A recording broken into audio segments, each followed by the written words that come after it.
Well, let me start by saying hello. Mr. Mulroney, hello. Good Thank to see you. How do you feel about getting this particular honor today? Well, I feel great. It's a recognition, I think, of Canada's role in building the Francophonie, which is the French-speaking counterpart of the Commonwealth. And I think it served Canada well over the years. Mr. Trudeau has just finished the 16th, I think, Francophonie meeting in Madagascar last week, and so I think Canada's done well by it. As a Quebec boy, Quebec man, to have that recognition from sort of the mother country of sorts, what does that mean? At least part of you is Quebec. Well, I think it means a lot, and I can see the manner in which this is being celebrated in Quebec by the media and the commentators and the people on the streets. You know, stop me on the streets. For them, this is a big deal because it's given by the French president in recognition of Canadian efforts to try and enhance the relationship with France.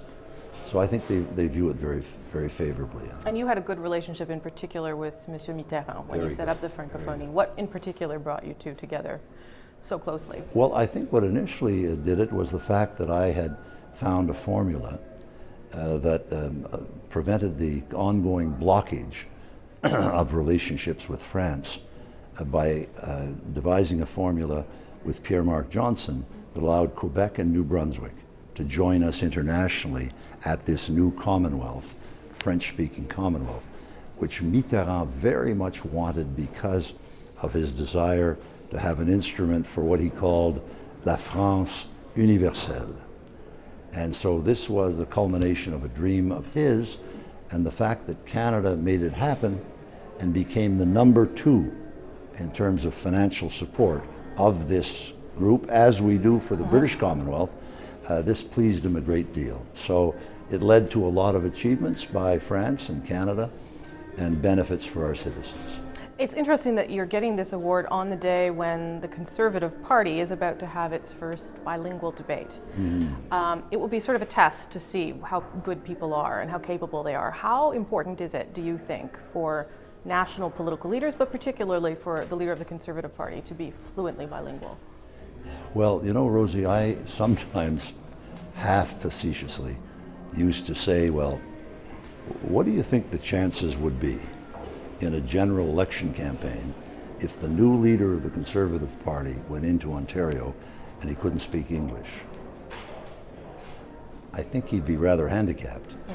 Well, when you consider there are 9 or 10 million French-speaking Canadians, and French is an official language, along with English, that if you can, it's kind of helpful to a national political leader if he can communicate and converse with our French-speaking citizens in their language. It helps understand their culture, their identity. Of course, of course.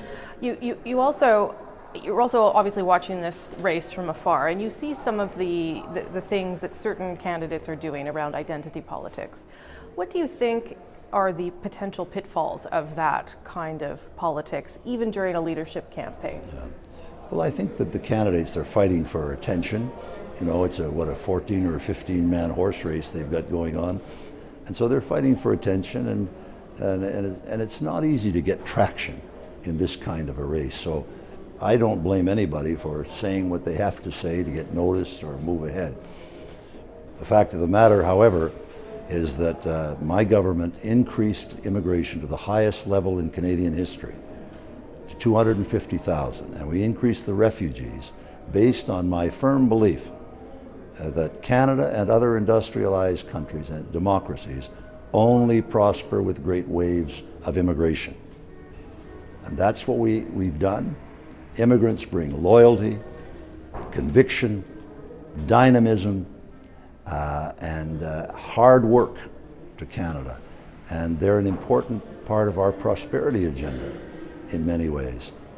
So anything at variance with what I've just said should be unacceptable. I'm talking in terms of governing to the government of Canada. I don't think we've spoken since the election of Mr. Trump. it's hard to understand sort of, what's happening down there, what he's going to do next. Yeah.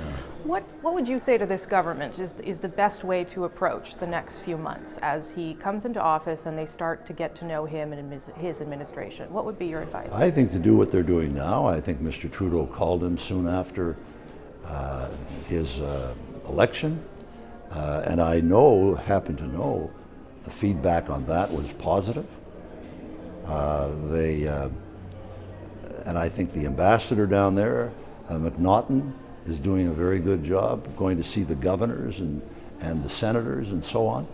And then you have to wait until it all takes place in January. But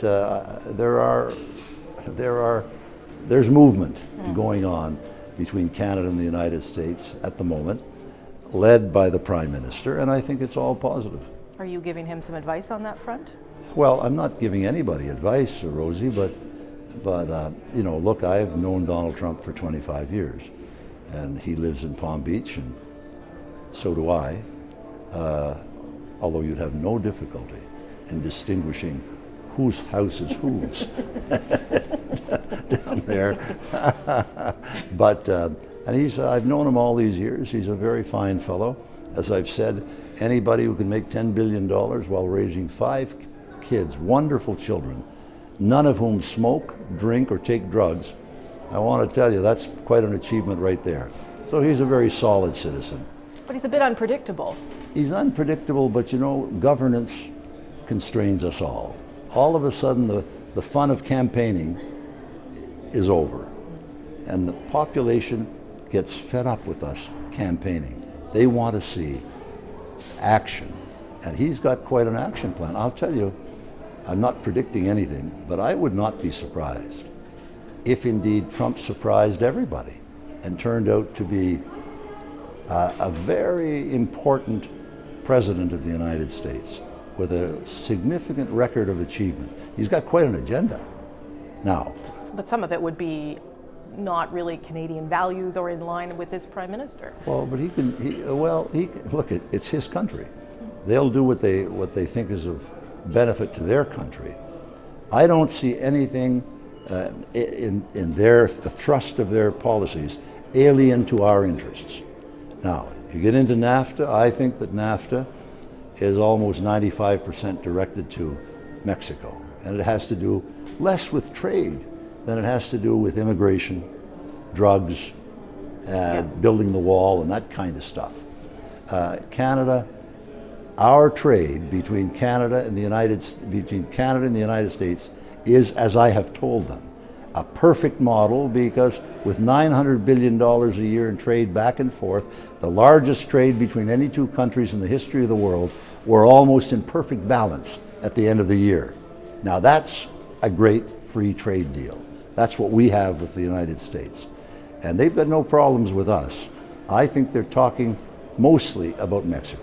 So should the government sort of wait to see how this unfolds? I think so. Yeah. I think they've got to get their ducks in a row first. We should maintain the contacts. There are people that the ambassador should be seeing, and I know he is seeing. There are people that the Prime Minister should be talking to, and he's doing that. There are people that other people in the administration should be doing, but they don't have an administration yet. Not even close. So it'll come in January. But meanwhile, we can build bridges. But as a Prime Minister who was, who really took the personality, made those personal connections with the President, and that really helped, obviously, the relationship in a fundamental way. Is it possible, do you think, for these two, being quite different, to get there, to make that connection? I think so. Yeah. Donald is in many ways a happy-go-lucky guy. He's pretty extravagant in his approaches and his declarations.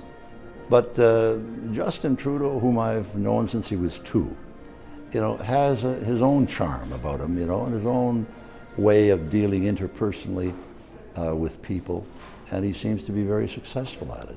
So I think that he and Donald, can strike up a very good friendship. Donald will always want to be the dominant player, but the President of the United States usually is anyway. Right. you know. But look, Rosie, without anybody who tells you that nations only have interests and that friendships don't count doesn't have a clue what he's talking about. Not a clue. The Prime Minister of Canada benefits every time he has a beneficial and friendly relationship with the President of the United States. And when the President of the United States says, as Ronald Reagan did, I want this to happen for Canada, you should see that administration galvanize into action. That's what you need. Now, can Mr. Trudeau and Mr. Trump develop that kind of relationship? I think so. And it'll be a good day for Canada. Congratulations again. Thank you. I know it's a big deal, and it's an honor for you, so congratulations. Thank well you. deserved. Thank you very Nice much. to see you.